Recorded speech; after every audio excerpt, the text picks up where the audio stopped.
Alors, grand 2, la notion de la mort. Petit 1, définition. Alors, pendant longtemps, nous avons cru que quand le cœur s'arrêtait de battre, c'est que l'être humain était mort.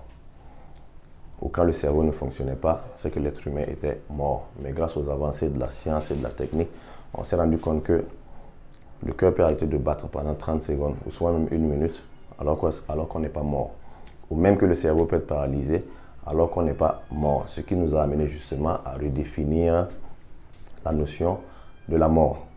Alors, la mort, tout simplement, c'est la cessation de la vie. L'arrêt du fonctionnement des organes biologiques vitaux. Le fait de ne plus pouvoir exister. Le fait de ne plus faire partie de l'existence humaine.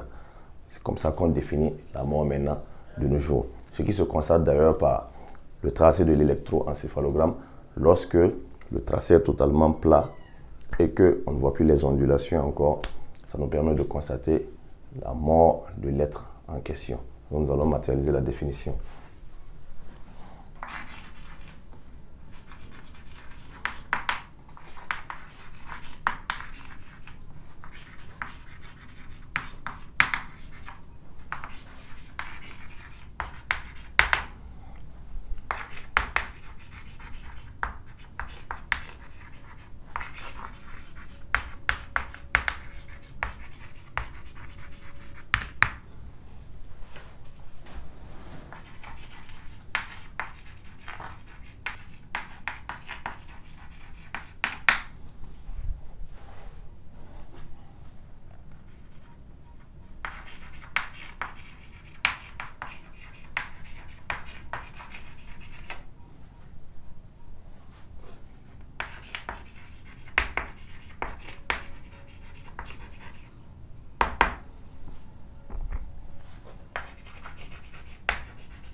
Donc, tout à l'heure, nous définissions la mort comme la cessation irréversible de toute forme de vie humaine ou animale, parce que les animaux également meurent.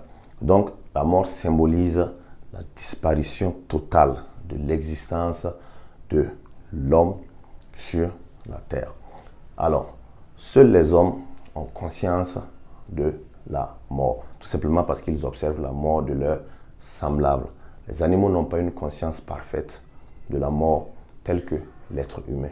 Et ce qui fait que nous distinguons alors 2 ou 3 types de morts, si vous voulez. D'abord la mort naturelle, que tout le monde connaît déjà. Ensuite, nous avons le suicide et nous avons également l'euthanasie. Alors, nous allons d'abord matérialiser ce que nous voulons dire.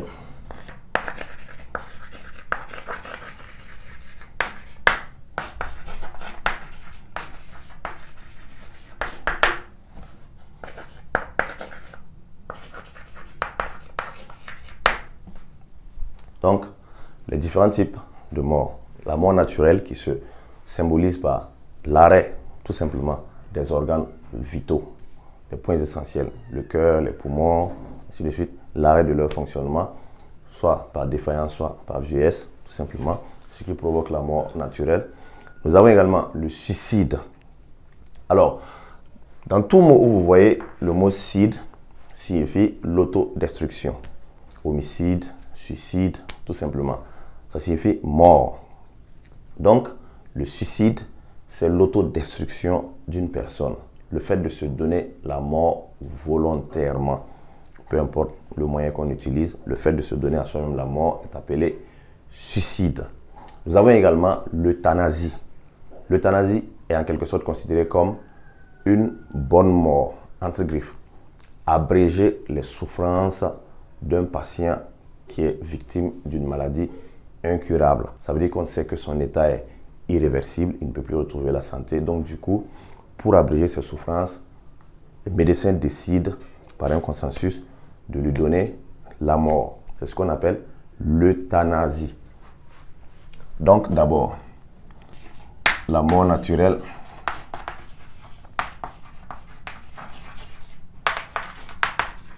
l'arrêt des fonctions vitales par défaillance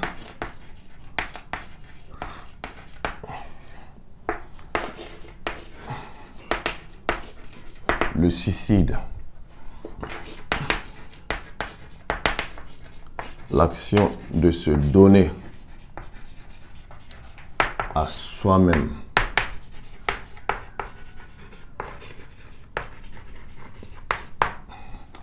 la mort,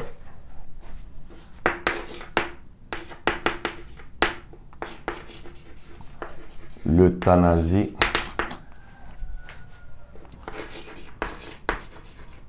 le fait de donner la mort à un patient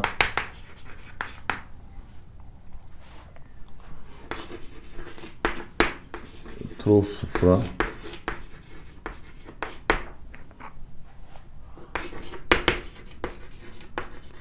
d'une maladie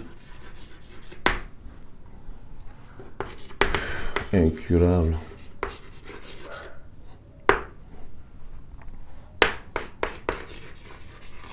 Alors,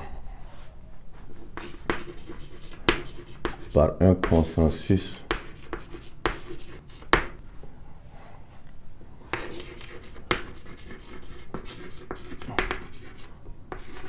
les médecins décident de lui abréger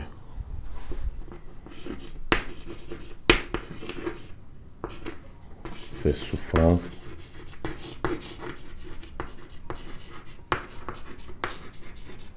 en lui donnant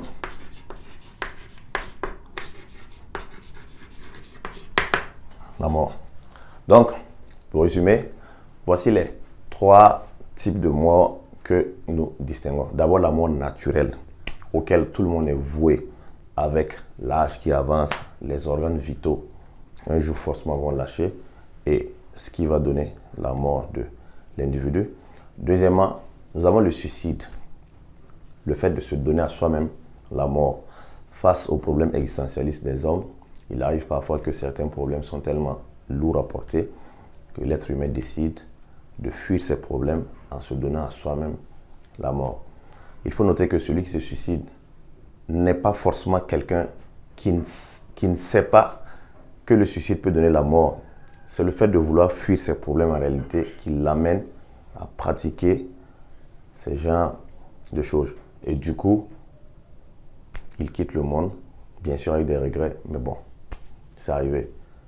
Ensuite, nous avons l'euthanasie qui est pratiquée médicalement. C'est-à-dire quand un patient souffre d'une maladie incurable ou une maladie à caractère irréversible, les médecins se sentent dans l'obligation, enfin pas dans l'obligation, par un consensus d'ailleurs, de lui abréger ses souffrances en lui donnant la mort, par exemple par un vaccin ou par un produit qui va faciliter son transfert ou son voyage vers la mort.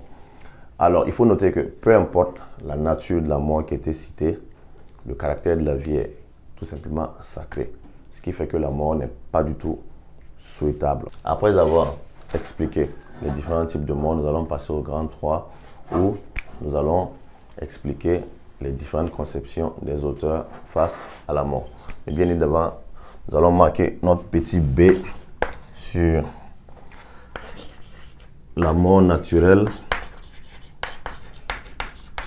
et ensuite le petit C sur l'euthanasie. Maintenant, le grand 3, les différentes conceptions philosophiques de la mort.